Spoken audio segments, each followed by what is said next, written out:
przypadków. Jak ty się zachowujesz w tym systemie? Pójdziemy w nurty teorii spiskowych, z kim gramy i w co gramy, bo te pożyczki naprawdę są darmowe, tylko później już nie jest tak miło. O problemie, który pewnie tam, za kamerą jest w wielu domach. A sam dług to jest wierzchołek góry lodowej. O takim kredycie możesz zapomnieć, mając, przecież to jest jakiś absurd. My jesteśmy ludźmi, my nie jesteśmy tutaj po to. Głupi, bo głupi konsumpcjonizm. Zawsze jest to konsumpcjonizm, zawsze jest to hazard. Długi tego rzędu są już przygniatające. Jak wygląda portfel Polaków? Pamiętajmy, że najlepszą inwestycją jest... Gościem dzisiejszego odcinka jest Bartosz Sycewicz, widz naszego kanału, ekspert do spraw zadłużeń. Na co dzień pomaga zadłużonym Polakom. Działa z trudnymi przypadkami zadłużeń w pozabankowych instytucjach. Cześć, Grzegorz Kusz z tej strony. Witaj na kanale. Dziś moim gościem jest Bartosz Sycewicz. Witaj, Bartku. Witam, dzień dobry. W ogóle ciekawa historia. Zanim rozpoczniemy rozmowę, to ciekawa historia, no bo napisałeś do nas, jesteś naszym widzem. Skąd się w ogóle tutaj wziąłeś? To jest ciekawe, że nie zapraszamy tylko osób z pierwszych stron YouTube'a, tak bym powiedział, no bo myślę, że dla YouTubeowiczów jesteś najprawdopodobniej nieznaną twarzą, ale pokazujemy też na naszym kanale, że jeśli masz coś ciekawego do powiedzenia, a Bartek niewątpliwie ma i będziemy o ważnym temacie rozmawiać, no to też możesz tutaj na tym naszym krześle, fotelu w studiu zasiąść. Bartku, jak to się stało?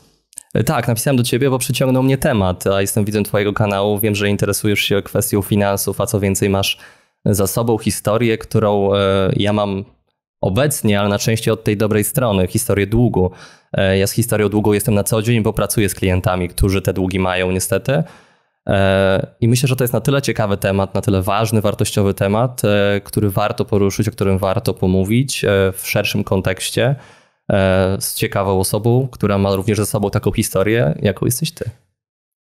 Tak, ja opowiadałem już wielokrotnie, więc dzisiaj na razie nie będę o tym mówił o mnie, tylko myślę, że warto porozmawiać o was, o Polakach, o problemie, który pewnie tam, za kamerą jest w wielu domach, nie we wszystkich. Cieszę się, że również nasz projekt Metamorfoza Finansowa pomógł wielu z was, tych, którzy skorzystali z tych narzędzi, z naszych filmików, z tego pohamowania się od tego konsumpcjonizmu, od tego zakupoholizmu, bo to też jest problem, to jest choroba. Od tych reklam. Przed chwilką na YouTubie słuchaliśmy w zasadzie kawałka Hemingwaya, który się nazywa Pakiet Platinum. Polecam sobie odsłuchać i on jest właśnie o konsumpcjonizmie, o tym, że kupujemy, o tym, że kolejną rzecz przenosimy do domu, że oglądamy reklamy i mówimy, na mnie to nie działa, to jakby to na innych działa. To ja jestem odporna, ale wiemy, że tak nie jest, więc no to może zacznijmy od tego, jak się tutaj znalazłeś, to wiemy, bo napisałeś i się zgadaliśmy, ale skąd się w ogóle wzięło u ciebie, że ty badasz długi Polaków, że ty wiesz i ty przeprowadziłeś pewnie setki, jak nie tysiące rozmów z Polakami, którzy mają lub mieli problem z finansami? To jest zupełny przypadek. Przypadki chodzą po ludziach, po mnie również. Ja trafiłem do branży szeroko rozumianej, związanej z długiem przez absolutny przypadek, przez emigrację ekonomiczną do naszej pięknej stolicy i po prostu szukałem pracy po studiach. Ja skończyłem prawo, jestem ofiarą systemu edukacji, a może ten system edukacji polski jest moją ofiarą. Wiedziałem, że nie będę pracował w zawodzie, bo się do niego nie nadaję, bo jestem za słaby. I zupełnie przypadkiem trafiłem na branżę finansową i na problem związany z długiem. Historia jest zupełnie przypadkowa, nie niesie za sobą żadnego morału, nie jest to historia porażki, historia sukcesu, historia w żaden sposób inspirująca. Tutaj na pewno nie znajdziemy wątku, który będzie bardzo ciekawy i który naszych widzów będzie mógł zainteresować.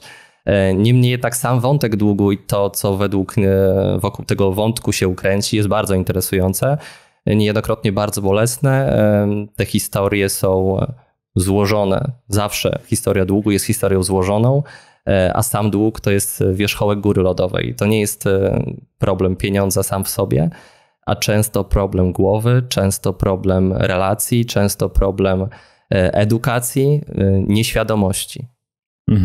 My o tych elementach, o których wspomniałeś, mówimy o głowie, o psychologii, o edukacji, w zasadzie braku edukacji, więc moglibyśmy być źli na system również i mówić tutaj, że system nie działa i nie działa i bądźmy na niego źli, ale można coś robić, więc robimy wspólnie, myślę, że z całym edukacyjnym, finansowym YouTube'em, który jest na wielu kanałach, staramy się robić jak najwięcej. Pytamy też was, czego potrzebujecie i ten dług też się pojawia w waszych historiach, na konsultacjach, w projekcie Metamorfoza Finansowa, i w kolejnym projekcie, który będzie wkrótce ruszał jako narzędzie, ale to na sam koniec będzie prezent tutaj dla mojego gościa dzisiaj.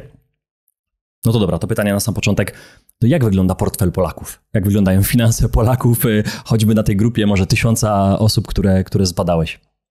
Na przykładzie tej grupy, którą zbadałem, to nie mamy o czym rozmawiać, bo jest pusty, niestety. Nawet mniej niż pusty, bo tego portfela nie ma. Ten portfel został już dawno stracony przez absolutnie różne przyczyny. Jeżeli miałbym opowiadać tylko o klientach, z którymi ja pracuję, to jest pewnego rodzaju zakrzywiony obraz, bo ja pracuję wyłącznie z długiem. Ja pracuję w sytuacji kryzysowej, bardzo mocno kryzysowej, więc stykam się koniec końców wyłącznie z historiami ciężkimi. Te historie klientów są często niewiarygodne, jak dług w skali 100, 200, 300 tysięcy złotych. Rozmawiamy wyłącznie o kliencie indywidualnym, o kimś, kto pracuje na umowie o pracę, na wynagrodzeniu 3000 zł netto, 4000 zł netto, 5000 zł netto. Długi tego rzędu są już przygniatające, a co bardziej smutne, ci ludzie już bardzo często też nie mają majątku. Więc to już nie jest kazus tego, że pozbądźmy się aktywów, czy pieniężmy aktywa, żeby pozbyć się pasywów i bilans koniec końców zachować korzystny, tylko to jest historia, w której już nie wiemy, co robić. Nie mamy majątku, nie mamy aktywów, za to mamy bardzo często uzależnienia, mamy bardzo często samotność, mamy bardzo często media społecznościowe, które nakręcają spirale i pchają nas do fikcyjnej drabinki społecznej, do której cały czas chcemy dogonić i napędzają głupi konsumpcjonizm.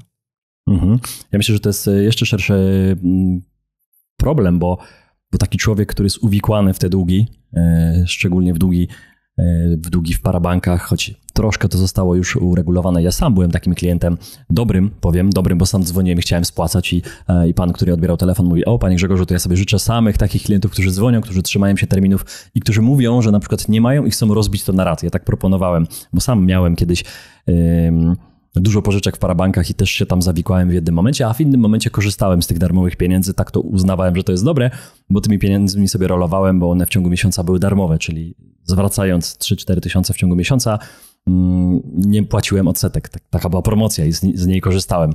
Ale myślę, że wielu nie korzysta z takiej promocji, no bo ja korzystałem kiedyś do otwierania, do rozkręcania mojego biznesu gdzieś tam ileś lat do tyłu, jak mi cashflow spadła do minimów. Ale myślę, że wielu z naszych widzów albo z tych ludzi, o których mówisz, no po prostu wydaje te pieniądze, no właśnie, gdzie? Jeśli ty mówisz, że ktoś zarabia 4-5 tysięcy i ma 100 tysięcy długu, no to w jaki sposób to się wydarzyło? Gdzie te pieniądze poszły?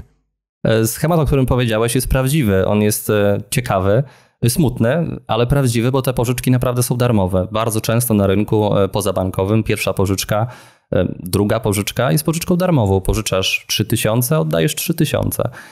Z tym, że powstaje bardzo prosty schemat, który konsument pomija w swoim myśleniu, poddając się pięknej reklamie, nie wiem, zielonemu ludzikowi, który nam skacze po telewizji i opowiada o pożyczce za zero i z chęcią schyla się po te pieniądze, darmowe pieniądze, tylko nie patrzy, co się stanie 10 następnego miesiąca po wypłacie, bo to są bardzo często ludzie, którzy pożyczając 3000, to zarabiają 3000.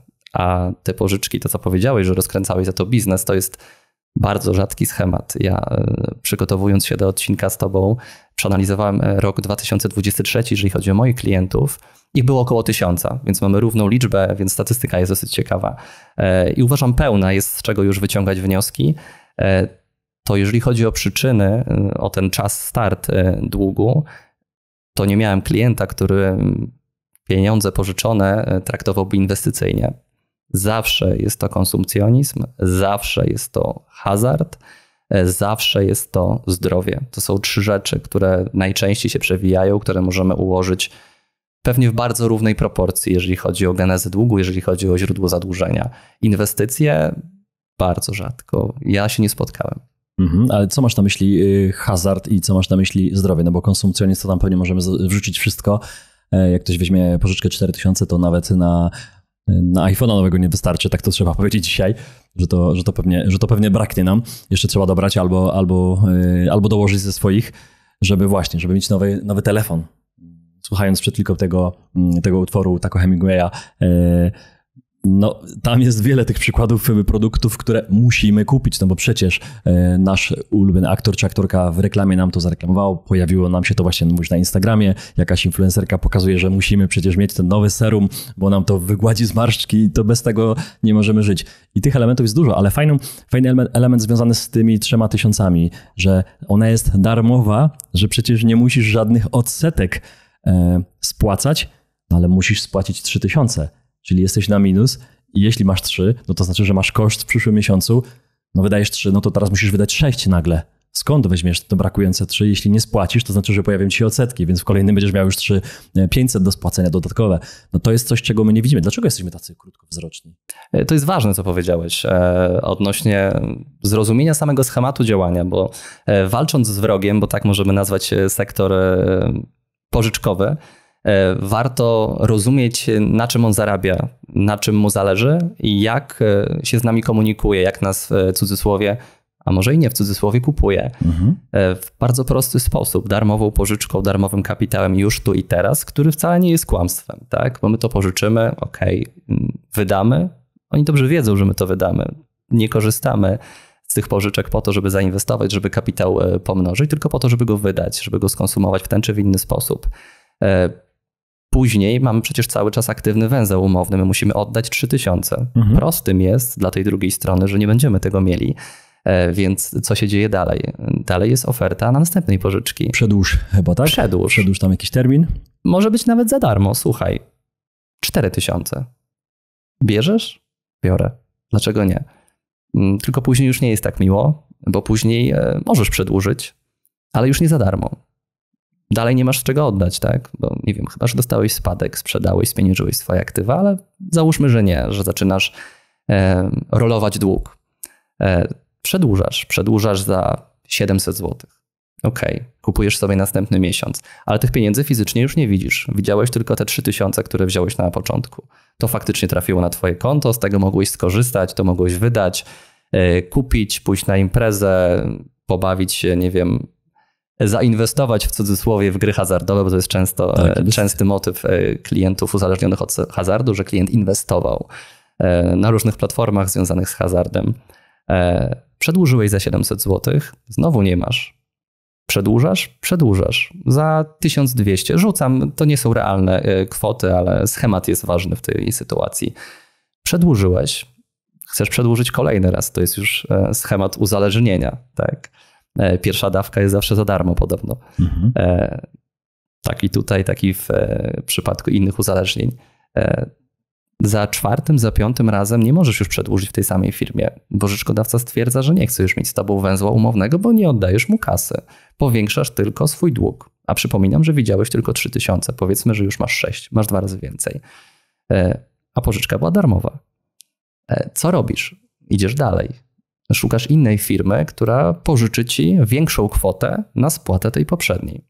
Ale w międzyczasie przychodzi ci do głowy półracjonalnie, żeby się zabezpieczyć, dobrać o tyle większą kwotę, żebyś już nie musiał dobierać. Więc nie dobierasz 6000 na spłatę poprzedniej, tylko powiedzmy, że dobierasz 9000. I schemat się powiela tylko na wyższych kwotach. Dochodzisz do zadłużenia rzędu 50, 60, 100 tysięcy złotych. I to nie jest historia wyciągnięta gdzieś z kapelusza, tylko dokładnie tak wygląda schemat zadłużania się Polaków w sektorze pozabankowym. On bardzo często zaczyna się nawet od niższych kwot. Zaczęliśmy tutaj od 3000 i nakreśliliśmy sobie rolkę, a to bardzo często są kwoty rzędu 700 zł, które kończą się ogólnym zadłużeniem na poziomie 50 tysięcy złotych. I co się dzieje dalej? No to nie jest koniec. Na pewno nie jest koniec, bo to jest właściwie początek. Sektor pozabankowy ma to do siebie, że na rynku finansowym rozumianym w ten sposób, że mamy, bardzo upraszczając, 2 podmioty. Podmioty pozabankowe i podmioty bankowe, które pożyczają pieniądze. W przypadku, kiedy masz zadłużenie rzędu 50 tysięcy złotych, albo nie ma, albo są bardzo ograniczone podmioty rynku pozabankowego, które są w stanie w ogóle już refinansować taką kwotę, czyli dalej ci pożyczyć kwotę już większą i przenieść wszystkie twoje zobowiązania, niejako skonsolidować do jednego podmiotu, do jednego wierzyciela. Mając tego typu dług, skierujesz się do banku, bo wiesz, że bank udziela kredytu gotówkowego w wyższych kwotach 50, 100, 150, 200 tysięcy złotych. I załóżmy nawet, że ty masz zdolność na kwotę 100 tysięcy złotych. Tylko tu się pojawia problem. Bank w olbrzymiej większości sytuacji odrzuci wniosek o konsolidację, o zebranie tego wszystkiego w jedno miejsce, rozłożenie tego na 10 lat na przykład, tak? Na 120 miesięcy, bo to w tej sytuacji jeszcze dałoby ci możliwość płacenia takiej raty, którą ty jesteś w stanie ze swojego budżetu miesięcznego obsługiwać. Tyle, że o takim kredycie możesz zapomnieć, mając pożyczki pozabankowe. Banki nie są głupie i kalkulują ryzyka kredytowe. Jeżeli ty jesteś klientem sektora pozabankowego, to jesteś klientem bardzo ryzykownym. A jeżeli jesteś, co więcej, klientem w tak dużej skali, w poziomie nie tych 3000 złotych na samym początku, tylko w skali 50 tysięcy złotych, to bank nie będzie chciał cię kredytować i zostajesz z ręką w nocniku. Zostajesz z ratami niejednokrotnie balonowymi, bo już masz kilka pożyczek w różnych miejscach. Część jest ratalna, część jest balonowa, czyli masz pełną kwotę do spłaty jednorazowo na koniec miesiąca. Pożyczyłeś 3, masz oddać 3. Nie po 200 zł co miesiąc, tylko pełne 3000. Więc bardzo często z kwoty 50 tysięcy złotych suma rat hipotetycznych, sumując zobowiązania ratalne i zobowiązania tak zwane balonowe, będzie się wahała w granicach 20-23 tysięcy złotych, a zaczęliśmy od tego, że zarabiasz 3000 złotych. Do spłaty to jest nierealne. Mhm. A jak się kończą w takim razie te historie takich osób, które mają 3000 zarobków, mają raty balonowe, 20 tysięcy do spłaty na raz, bank już ich nie chce, no bo widzą, że to jest sytuacja już beznadziejna, że po prostu nie ma tam pieniędzy, oni musieliby dalej gdzieś pożyczać, bank nie chce tego ryzyka wziąć na siebie. Jak się kończą te sytuacje? Jakimś upadłością konsumencką, czy jeszcze inaczej? Mogą się skończyć upadłością konsumencką. To jest jedno z rozwiązań, rozwiązanie prawne stricte, wiążące się bardzo często, upraszczam celowo, z utratą majątku i może co bardziej bolesne, to już mówię z perspektywy doświadczenia i klientów, z utratą pewnego statusu społecznego, bo będąc upadłym, ludzie nie chcą nie spłacać swoich zobowiązań. Oni chcą mieć ścieżkę spłaty. Tak z poziomu mentalnego. Najczęściej oczywiście są tacy, którzy nie chcą i korzystają z różnego rodzaju instytucji prawnych, nie tylko upadłości konsumenckiej. W kwestii samego rynku pozabankowego bardzo częstą instytucją wykorzystywaną przez dłużników są tak zwane klauzule abuzywne. To znaczy nierzadko umowy zawierane z instytucjami pozabankowymi mają zapisy niedozwolone. Zapisy, które te umowy mieć nie powinny, godzące w konsumenta. Później na bazie takich zapisów niejako reklamacyjnie możemy albo anulować dług w całości, w skrajnych przypadkach, albo w części. To jest kolejne rozwiązanie. Innymi, pomniejszymi rozwiązaniami, które nie są złotym środkiem, nie są złotym gralem, ale mogą dać delikatny, a czasami nawet trochę większy oddech, bo związane są z dopływem gotówki, są chociażby zwroty prowizji. Jeżeli miałeś pożyczkę, spłaciłeś ją przed czasem, znowu upraszczam, żeby w te instytucje prawne i sposoby rozwiązań bardzo nie wnikać z poziomu technicznego. Jeżeli spłaciłeś zobowiązanie przed czasem, ono miało jakąś prowizję i jakiś swój okres, spłaciłeś je wcześniej, to proporcjonalnie dana instytucja powinna ci zwrócić prowizję, która była naliczona w tym zobowiązaniu. To się nie dzieje zawsze z urzędu, albo obliczenie jest niepełne, bo jest robione z pozycji siły, z pozycji firmy pożyczkowej, która jest świadoma niekompetencji i braku wiedzy konsumenta. Jest to brutalne, ale jest to prawdziwe. No powiedziałeś właśnie, że jest konsument i jest ta wielka machina korporacyjna bankowa, która chce nas wciągnąć do tej gry. To podam teraz taki przykład, który znowu miałem ja i pamiętam kartę kredytową, którą gdzieś mi dodali do czegoś. Czasami jest tak, że kartę kredytową musisz wziąć. Nie wiem, czy nie budowałem zdolności kredytowej i musiałem mieć jakiś tam, jakiś mały kredyt, żeby te po 100 zł miesięcznie spłacać, żeby pokazać, że jesteś w tym rynku finansowym, że coś przelewasz. No i ta karta kredytowa. I dzwonią do mnie, co z tą moją kartą kredytową? A ja mówię, no nic, no bo ma pan ją nieaktywną. A ja mówię, no tak, bo nie potrzebuję. To my ją aktywujemy panu. A ja mówię, proszę nie aktywować, bo nie potrzebuję. I bardzo, bardzo mocno przez telefon, mówiąc kolokwialnie, cisnęła ta pani, żeby tą kartę kredytową mi odblokować, żeby ona była aktywna, żebym ja działał. A ja mówię, że nie potrzebuję. Ale może się przecież panu przydać. Wiecie, to chodzi o to, żebyś miał ten kredyt aktywny, bo jeśli ta karta jest w moim portfelu i ona nie jest aktywna, no to wiem, że ja jej nie użyję. Ale jeśli ona będzie odblokowana, ja jej powiem, że ja nie używam, ale w sytuacji, nawet na imprezie, jakkolwiek, nie będę miał wybranej gotówki z bankomatu, to wiem, że tą kartą mogę sobie już kliknąć. I inna sprawa, że mogę pamiętać o tym okresie bezodsetkowym, że mogę jakoś to szybko tam spłacić, ale mogę przecież też być w tej grupie, która zapomni i oni oczywiście na tym zarabiają i na tym to polega. Czyli oni chcą nas do tej gry wciągnąć, tak jak damy ci te 3000, oddaj za miesiąc za darmo, ale bądź już w grze. Czuj się bogatszy, płacąc przecież nie swoimi pieniędzmi. No jest to niesamowite, w jaki sposób, no właśnie, co tu jest, jak ty analizowałeś i rozmawiałeś z tymi dłużnikami, to co byś powiedział dzisiaj ludziom, którzy zarabiają coraz więcej, no wydają też coraz więcej, wszystko drożeje, mamy inflację na wysokim poziomie, już niższą niż w tamtym roku, no ale skumulowaną przecież inflację liczyliśmy ostatnio z Dawidem średnio przez 3 ostatnie lata 34%, tak? To jest kosmiczna liczba, 1/3 majątku nam została zabrana, no ale wracając nawet do tych małych liczb, do inflacji 8-10%, jakie elementy są kluczowe? Gdzie jest ten moment, że my gdzieś puszczamy tą odpowiedzialność za swoje finanse? No my uczymy naszych widzów, ale jak ty byś powiedział na podstawie tej grupy, tych 1000 osób, gdzie tam jest moment taki przełomowy? Czy właśnie, nie wiem, ludzie się chcą zabawić, bo jeszcze powiedziałeś o zdrowiu, czyli jakiś element tego, że oni, nie wiem, chorują i co się dzieje? Nie mają na leczenie i nie mają tej żelaznej rezerwy, żeby zabrać stamtąd pieniądze i faktycznie pożyczają? To jest ten problem? Problem jest szerszy i odpowiedź na twoje pytanie wprost będzie zawsze bardzo płytka, bo co człowiek, to przyczyna. One są absolutnie różne i znaleźć ten punkt startu i tą przyczynę skategoryzować tak zero-jedynkowo jest bardzo trudno i nawet uważam, że nie jest to do końca przedmiotowo istotne w tym momencie. Bardziej istotna jest kwestia świadomości i ujęcia długu jako elementu systemowego. Tak, więc pójdziemy teraz w nurty. A co można myśli, bo to brzmi już tak bardziej systemowo, czyli dobra, zostawiam tutaj moje domysły.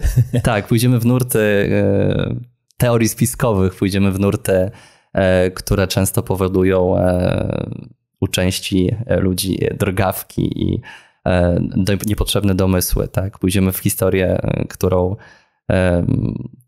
na twoim kanale w jakiś ograniczony sposób w wyrywku opowiadała Kasia Szewczyk chociażby, więc tego typu klimaty. To jest rzecz związana ze świadomością bardzo często, żebyśmy wiedzieli, z kim gramy i w co gramy, dlaczego jesteśmy częścią większej całości i jak ta całość funkcjonuje. Prosta rzecz. Jesteśmy częścią systemu monetarnego, jesteśmy częścią systemu edukacji, jesteśmy częścią systemu ochrony zdrowia i wiele tych systemów politycznego, wyborczego. Jesteśmy częścią wielu tych systemów, one się składają na jakąś jedną całość, możemy ją nazwać po prostu tym systemem, w którym funkcjonujemy, ogólnym systemem. I powiedz mi proszę, który z tych systemów wybrałeś? Bo jesteś wolnym człowiekiem, prawda? Który z tych systemów sam wybrałeś? Ja sam? Tak. No pewnie nie mogę sam wybrać. Tak, nie możesz wybrać, bo jeżeli nawet skupimy się na systemie ochrony zdrowia i powiemy, no przecież masz do wyboru system ochrony zdrowia prywatny, system ochrony zdrowia państwowy, tak? Czyli masz wybór dwojaki. Już jakiś jest, tak? Z tym, że to jest wybór bardzo pozorny, tak jak wszystkie pozostałe, o których możemy sobie dalej powiedzieć, bo sposób rozwiązania problemów zdrowotnych, czy w systemie ochrony zdrowia prywatnym, czy państwowym, jest dokładnie taki sam. Jest to medycyna akademicka, rockefellerowska, jak zwał, tak zwał. To jest jedno i to samo rozwiązanie sytuacji. O ile w ogóle rozwiązanie, bo bardzo rzadko jest to rozwiązanie. Naturopatia, kto o tym słyszał? Ziołolecznictwo, absolutnie bzdura. Medycyna chińska, tak samo. Jest to wyrzucone poza system. Masz pozorność wyboru. Tak samo z systemem wyborczym chociażby, tak? Decyduje to przecież o naszym życiu na co dzień. Nawet o naszym długu w pewien sposób decyduje władza. poprzez akty prawne, które u nas funkcjonują. One nam tworzą po prostu realia, w których funkcjonujemy. Rozumiem, że bardzo wierzysz w system demokratyczny, że masz silny, duży wpływ na to, co się dzieje w kraju. Ja tak samo. A dalej jest to pozorne, bardzo pozorne. I niestety my się bardzo mocno gotujemy w tym wszystkim.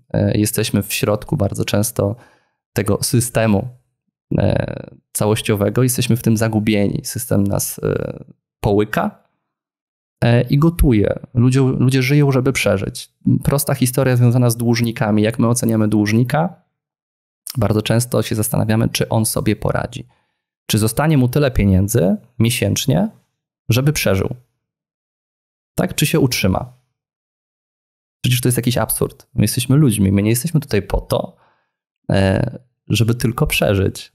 A tak patrzymy na swoje finanse. Czy ja przeżyję? Czy będę miał za co nakarmić dzieci? Czy będę miał za co utrzymać żonę? A jeżeli żona pracuje, to czy razem będziemy w stanie utrzymać gospodarstwo domowe? Czy będziemy w stanie się utrzymać? Czy będziemy w stanie przetrwać? To jest absurd. Ludzie zapomnieli o tym, że są ludźmi. Nie są od tego, nie są jakąś ciemną masą, która ma tutaj przetrwać, wyprodukować nową ciemną masę i swój rozdział skończyć.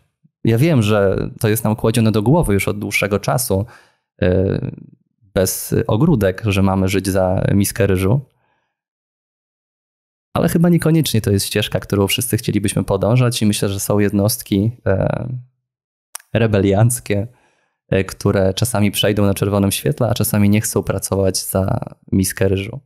I świadomość bycia w tym systemie, świadomość tego, że gotując się w tej wodzie, nie mamy szans. Jest bardzo ważna, bo wtedy możemy wyjść z wody. Możemy wstać i stwierdzić, nie podoba mi się ta woda. A będąc kiedyś usłyszałem od jednego ze szkoleniowców, z którym miałem okazję współpracować, że zupa kalafiorowa nie wie o tym, że jest zupą kalafiorową. Nie wie o tym, że są inne zupy. I to jest prawda. My gotując się w tym systemie nie zdajemy sobie sprawy nawet. Nie mamy czasu, chęci, siły, możliwości intelektualnych, pieniędzy, żeby pomyśleć w trochę inny sposób, bardziej abstrakcyjny, żeby chcieć rozpoznać wroga i uciec z tej zupy kalafiorowej i wybrać jakąkolwiek inną, a może nie zupę. Mhm. No przykład o tej ciemnej masie, tak to nazwałeś, więc cytuję, która ma tu tylko przeżyć i dzisiaj nawet przecież na rynku, widząc ceny chociażby dóbr podstawowych, czyli mieszkania swojego, nieruchomości bytowej, nie inwestycyjnej, tylko takiej, w której mamy mieszkać, rozmowy na poziomie 15-20 tysięcy złotych za metr w miastach wojewódzkich, Krakowie, Katowicach, a Warszawie nawet więcej.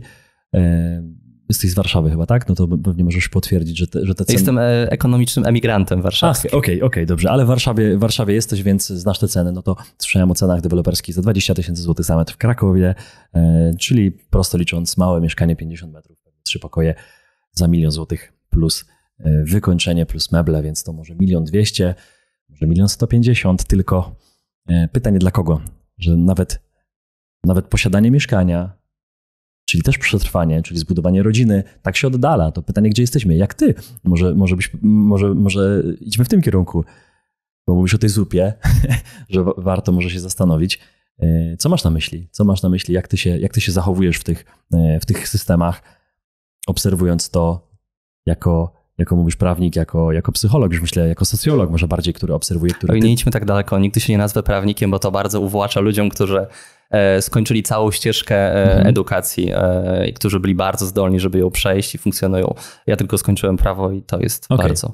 Okej, ale jako osoba, która skończyła prawo, myślę, że jako socjolog, jak przeprowadziłeś tyle rozmów w danym temacie i prowadzisz te rozmowy na co dzień, to jak ty się zachowujesz w tym systemie?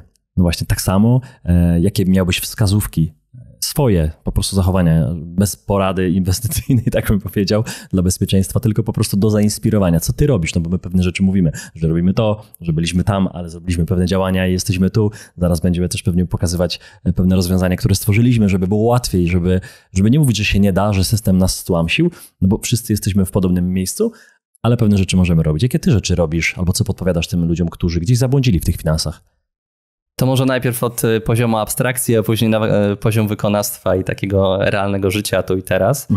Ja mam taką autorską koncepcję, która wymaga mimo wszystko delikatnie chociaż abstrakcyjnego myślenia w wersji przynajmniej 2D, bo uważam, że jeżeli potraktujemy system jako pewnego rodzaju koło, już nawet nie sferę, nie kulę, tylko koło, okrąg, żeby było prościej, to można go ominąć na 3 sposoby. Bokiem, górą i dołem. Jeżeli chodzi o rozwiązania, które bardzo upraszczając, mogę do tego przyporządkować, system omijając dołem, wyłączamy się z niego. Żyjemy jak bushmeni. Także i mój tata na przykład wybrał taką drogę. Jest mu bardzo dobrze. Jest poza systemem. Ma własną wodę, własne jedzenie. Żyje sam dla siebie w tym momencie. Samodzielnie ogrzewa dom drewnem, swoim drewnem. Nie potrzebuje systemu. Nie ma dla niego różnicy, czy rządzi wersja A, czy rządzi wersja B. Nawet nie do końca mają dla niego w tym momencie znaczenie, nie wiem, ceny dóbr podstawowych, bo większość produkuje samodzielnie, sam dla siebie. To jest jedna z wyjść. Czyli rozumiem, że nie ma kosztów żadnych miesięcznych? Bo jeżeli nawet ma, to są bardzo niskie. Okej, tu pewnie takie pytanie się pojawi. No ale mam przecież koszty miesięczne. To jest taki często zarzut, taki nasz argument, że my nie możemy, takie alibi, które my rzucamy, no przecież ja mam rachunki. Później można analizować te rachunki, co często ja też sam robię, pytając siebie, a jeśli na przykład ja mam samochód, to pytanie, wiesz, to już idąc znowu w tą abstrakcję, czy ja muszę mieć samochód, albo czy muszę mieć na pewno taki samochód. Kończę spłacać leasing, to jest mój jedyny dług, który mam aktualnie, on się kończy za kilka miesięcy, o tym też mówiłem. I postanowiłem sobie kiedyś, że wezmę sobie nowy, a w tym roku stwierdziłem, że nie wezmę sobie nowego, no bo po co? Po co znowu zasilać system i znowu być dłużnikiem systemu? Po co mi nowe auto, skoro moje auto ma 5 czy 6 lat w tym momencie, czyli jeździ, czyli jest dobre, więc mogę zmniejszyć ten mój dług o kwotę leasingu i mieć większą kwotę, która mi zostaje w portfelu. Od tego się zaczyna. To ja nie mówię, żeby od razu zacząć produkować jedzenie i wyprowadzić się do lasu, co twój tata zrobił, ale myślę, że to był jakiś etap, nie? To był jakiś moment, że on nie przeskoczył nagle z warszawskiego, biurowca, wyrzucił garnitur do kosza i za godzinę był w lesie. No pewnie tak nie było. Okej, ale to jest ciekawe. To jest pierwsze rozwiązanie. Tak, to jest jedno bardzo skrajne rozwiązanie. Dobra. I ono nie dla każdego będzie dobre, bo to jest skrajne odrzucenie interakcji właściwie społecznej, tak?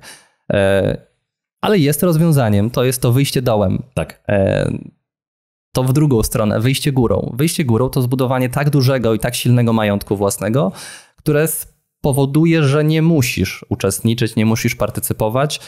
Ekonomicznie bardzo mało rzeczy cię dotyczy. Jeżeli bierzemy pod uwagę tylko twoje życie na tej ziemi i ten czas, który każdy z nas ma, to absolutnie jest możliwe zbudowanie takiego majątku, żeby po prostu przetrwać niezależnie od tego, co się będzie działo.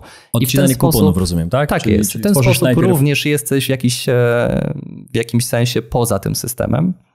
To jest drugie skrajne wyjście. Bardzo skracam. Nie rozszerzamy tych wątków. A wyjście bokiem, i to jest chyba najciekawsza rzecz, najbardziej bliska uważam i widzom kanału i w ogóle ludziom, bo jesteśmy w cudzysłowie zwierzętami stadnymi, to są relacje. Wyjście bokiem to są relacje, to jest budowanie małych społeczności, to jest budowanie bardzo silnej relacji na początku rodzinnej, o czym bardzo mocno zapomnieliśmy. To jest budowanie prawdziwych relacji przyjacielskich, to jest budowanie relacji koleżeńskich, bo jeżeli cokolwiek się wydarza i system w tym momencie akurat ciebie wrzuci na tapet i ty masz problem, to budując takie relacje masz zawsze wsparcie, jest was więcej, masz na kogo liczyć i czy ty masz dług, czy masz innego rodzaju problem, to masz więcej mózgów wokół siebie, więcej rąk, ale więcej kapitału również wokół siebie, który będzie ci służył. I to wyjście bokiem to moim zdaniem są relacje. Dziękuję ci, że o tym powiedziałeś, o tym trzecim rozwiązaniu szczególnie i że nazwałeś to jako relacje. Dlaczego? Dlatego, że 3 filary na naszym kanale, pamiętacie wszyscy, inwestycje, które zamieniły się w finanse z inwestycjami jako jeden, drugi zdrowie, który nam trochę podyktowała pandemia i wielu sobie przypomniało, że to zdrowie również jest inwestycją, ale trzeba je traktować jako zdrowie, jako inwestycja w zdrowie, jako pamiętanie, jako robienie coś z tym, więc zdrowie. I trzeci temat to relacje, bo ta samotność ogromna jest w naszym społeczeństwie. Myślę, że pandemia, zamknięcie ludzi w domach, zamknięcie dzieci, odseparowanie ludzi od ludzi, plus coraz mniejsze mieszkania, plus promowanie również w filmach na platformach popularnych, życia samemu, życia, jako ktoś, kto sobie może poradzić bez ludzi. Oglądam czasami te filmy, bardzo rzadko, ale w każdym filmie, który oglądam, jest promowanych wiele rzeczy, które dzisiaj są uznawane za coś, co kiedyś nie nazywano rodziną, tak to powiem bardzo delikatnie na razie.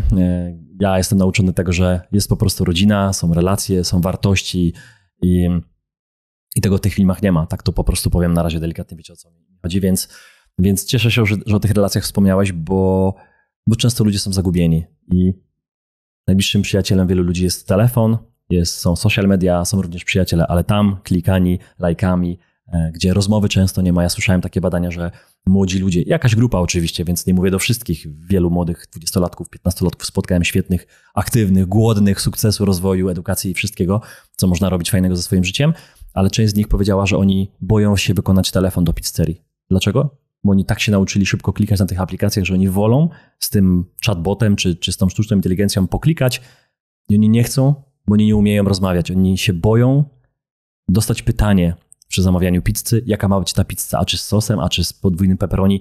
Oni boją się pytań. Dlaczego? No bo to są wyzwania.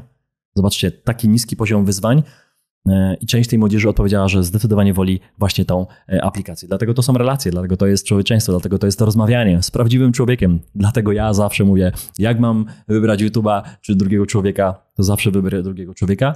I robienie, to kiedyś chyba Phil Konieczny powiedział, to nie jest mój pomysł, ale tworzę go powolutku i też zachęcam. Myślę, że Bartek, też mogę tobie powiedzieć, że te małe społeczności, te relacje w grupach, czyli twórzcie sobie takie, ja to nazwałem Liga Mistrzów, taka kontaktowa Liga Mistrzów. Stwórzcie sobie najpierw 10 kontaktów. Może to być nawet na papierze, w kalendarzu. Dlaczego? No bo jak telefon zgubicie i nigdzie tych kontaktów nie wyślecie, to nie będziecie pamiętać tych numerów telefonu, więc kiedyś w kalendarzu numer telefonu. Stwórzcie sobie numer telefonu do kogoś, kto na przykład ma kapitał. Tak jak mówisz, nie? Że jeśli będzie mieć problem finansowy, to mamy kogoś, kto ma kapitał, może nieograniczony, może tak być. Więc ktoś z kapitałem. Ktoś, kto produkuje jedzenie, może jakiś rolnik na przykład. Ktoś, kto na przykład ma jakieś środki transportu, nie wiem, firmę transportową, jakieś tiry. Ktoś, kto może pracuje w jakimś urzędzie i jest w stanie wam podpowiedzieć, jak wyjść z jakiś... Ktoś, kto może skończył prawo i może wam podpowiedzieć, w jaki sposób napisać umowę albo jak interpretować pismo z urzędu, które przyjdzie, nie reagować na nie. Tak, ale skończył i pracuje w zawodzie. Dokładnie tak, więc to jest 5 osób, a zobaczcie, ile jest tych... Może kogoś z tego systemu zdrowia, kto jest tam w środku, ale na przykład myśli jednak zdroworozsądkowo, nie poddał się całkowicie, jest tam, bo musi, na przykład jeszcze w danym momencie, ale wie, że da się jakoś inaczej. To jest 6. osoba. Zobaczcie, ile jest tych osób, które mogą być w różnych obszarach waszego życia. Wy również jesteście specjalistą w jakiejś dziedzinie i będziecie pomocni dla tych innych ludzi, no bo oni zajmując się danym zawodem nie mają czasu, żeby specjalizować się na przykład w zawodzie waszym. Nie wiem, jesteście budowlańcem, macie dostęp do materiałów budowlanych, jesteście w stanie coś zbudować, jesteście specjalistą od AI, od kryptowalut i wiele tematów i mając taką Ligę Mistrzów, zaraz się okaże, że tam jest 50 osób. Każdy z was może sobie jakoś pomóc, a jeśli nie budujemy tych relacji, i nie wiemy, kto czym się zajmuje, tylko się znamy tak z Instagrama, przewijamy się, lajkujemy, no to w momencie próby i problemu, który się pojawia w naszym życiu, każdego z nas, prędzej czy później, no to czujemy się samotni. Jesteśmy sami, jesteśmy całkiem sami. To jest w ogóle wątek, z którego możemy płynnie przejść na poziom wykonawstwa i na poziom faktycznie realiów i to, jak to wygląda w świecie dłużników. To z tej analizy statystycznej na bazie tych 1000 przypadków, 1000 klientów. Przypadki to może brzydko brzmi, bo to tak od człowiecza bardzo często, i to uważam, że jest to skala na poziomie 70-80%, jeżeli dłużnik jest w związku małżeńskim, to druga strona nie wie. Nie wie o długu albo w ogóle nie wie o skali. Bardzo częsty przypadek, ludzie nie dzielą się takimi informacjami, a jest to bardzo często najprostsza ścieżka wyjścia z problemu, czyli powiedzieć żonie, partnerce, mężowi, partnerowi, nierzadko przyjacielowi, koleżance, jeżeli mamy tak bliskie relacje. I na tym początkowym etapie jesteśmy w stanie zablokować spiralę, o której mówiliśmy na początku i do niej tak na dobrą sprawę nigdy nie dochodzi, bo ktoś nas wspomoże i to ktoś bliski, ktoś, kto zna naszą sytuację, będzie się w stanie w nią zaangażować nie tylko kapitałowo nierzadko, ale również emocjonalnie, co pomaga radzić sobie z tymi bezpośrednimi przyczynami zadłużenia, czyli z tym, co powiedzieliśmy, na przykład hazardem. Bardzo częsta przyczyna zadłużenia to hazard. Ja sam wypracowałem swoją teorię hazardową Nie wiem, na ile ona jest spójna z stanowiskiem psychologów, psychiatrów, którzy zajmują się leczeniem uzależnienia od hazardu, ale w kontekście długu ja dzielę hazard na pierwotny i wtórny. Czyli na hazard, który faktycznie był przyczyną zadłużenia, czyli ktoś był uzależniony od hazardu albo stał się uzależniony od hazardu, wykorzystał swoje aktywa i zaczął się zadłużać, żeby dalej grać. Albo ktoś, tutaj hazard wtórny wchodzi w grę, zaczął uprawiać hazard, bo liczył na to, że jakimś cudem uda mu się wygrać i będzie w stanie anulować swój dług. Tylko tacy ludzie nie liczą tego, co się dzieje, nie liczą, nie używają kalkulatora na bieżąco, bo to jest już kwestia uzależnienia i dorzucają do wora. Ten hazard staje się kolejną kulą zamachową, kulą śnieżną, która napędza skalę długu. Jedną historię krótką. Poznałem kiedyś człowieka, który przyjechał do nas do sklepu, mojego brata. Miał mój brat sklep i byłem tam i pojawił się ten klient, który, jak pamiętam, płacił kartą i powiedział, że nie może płacić gotówką ze względu na to, że jak ma gotówkę, to od razu mu się odpala w głowie ten film, że on jest w stanie te pieniądze, że przegrał 2 mieszkania i kilka samochodów. To był taksówkarz. Kiedyś miał swoją taksówkę, na której zarabiał i miał 2 taksówki swoich pracowników plus 2 mieszkania. Wszystko, jak to powiedział, wsadził w maszyny. Wszystko sprzedał, plus oczywiście pożyczki, o których powiedział, że już nie wie ile, bo pożyczył u wszystkich, których znał i był samotny całkowicie. Powiedział, że poszedł w sport całkowicie.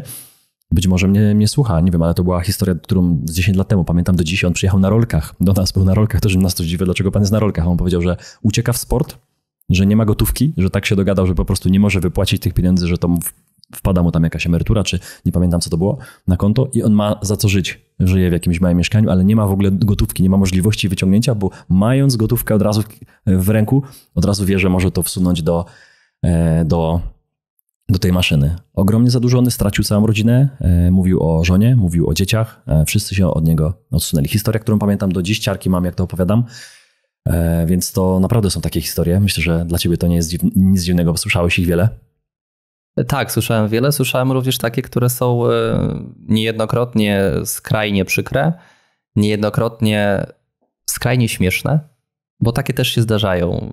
Mimo że sam fakt zadłużenia śmieszny nie jest, w żadnym konstrukcie nie jest, o tyle sama przyczyna może być śmieszna. Czysto anegdotycznie miałem klienta, który swoją historię z długiem rozpoczął od swego rodzaju miłości, ale miłości właśnie sportowej, do klubu piłkarskiego. Pominę już do jakiego, pominę gdzie, żeby nie łączyć wątków niepotrzebnie. Niemniej jednak w czasie, kiedy panował nam margrabia, nasz wirus celebryta i zapozamykano stadiony, ten dłużnik, już teraz dłużnik i wtedy dłużnik, nadal chciał pozostać przy swojej drużynie, był bardzo mocno związany emocjonalnie, chciał oglądać mecze i postanowił, że wynajmie sobie dźwig z żurawiem, z wysięgnikiem i on z tego dźwiga, z tej platformy będzie oglądał mecze. Nie było go na to stać, żeby wynająć sobie taką maszynę. Z tych bieżących nie miał oszczędności, nie miał na tyle bieżących zarobków, żeby to zrobić, więc wynajął dźwig do oglądania meczów za produkty pozabankowe, za pożyczki pozabankowe i tak rozpoczął swoją przygodę. Czyli źródło było iście miłosne i sportowe. Tak. Do tych wątków miłosnych myślę, że wiele jest. To jak ja straciłem pieniądze przez Facebooka, opowiadałem kiedyś. Myślę, że mogę rzucić jeszcze jedną anegdotę, którą słyszałem. Polecamy kolejny film, który pokaże, w jaki sposób przez zabiegi miłosne, tak to nazwę. Nazywał się ten film Oszust z Tindera, dobrze pamiętam? Tak mi się wydaje. Dawid?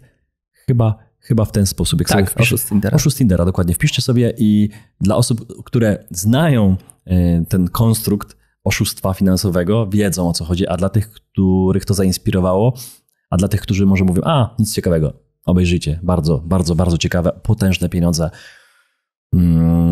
Ten gość, a myślę, że wiele osób podobnych albo nawet firm było w stanie wyłudzać od ludzi i część osób zadłużało się również, bo ja dostałem taką propozycję od pewnej osoby, żeby pożyczyć pieniądze i później finalnie okazało się, że te pieniądze nie miały być pożyczone na inwestycje, tylko miały być pożyczone właśnie, żeby przelać, nie wiem czy temu akurat gościowi, o którym nagrany jest ten film, ale czy podobnemu, myślę, że takich osób jest więcej, także część osób zadłuża się nawet, można powiedzieć, nie planując tego, nie mając żadnego produktu w sklepie, który chcą kupić jutro. Kupuję jutro drogie futro, buty, bo będę się lepiej czuł, one są po prostu poza moim zasięgiem, bo są za 10 000 złotych i biorę pożyczkę, czy tak jak mówisz, właśnie żurawia, żeby mecz obejrzeć, ale czasami jakiś singiel czy singielka na Tinderze klika i nagle okazuje się, że miłość życia, która nagle potrzebuje pieniędzy, a to, że nigdy nie widzieliśmy tej osoby, chociaż tam była trochę inna historia. Obejrzyjcie, nie spoileruję tutaj, nie opowiadam całej historii. Ja obejrzałem i byłem pod wrażeniem, w jaki sposób to było zrobione, przemyślane, ile tam było psychologii, nacisków,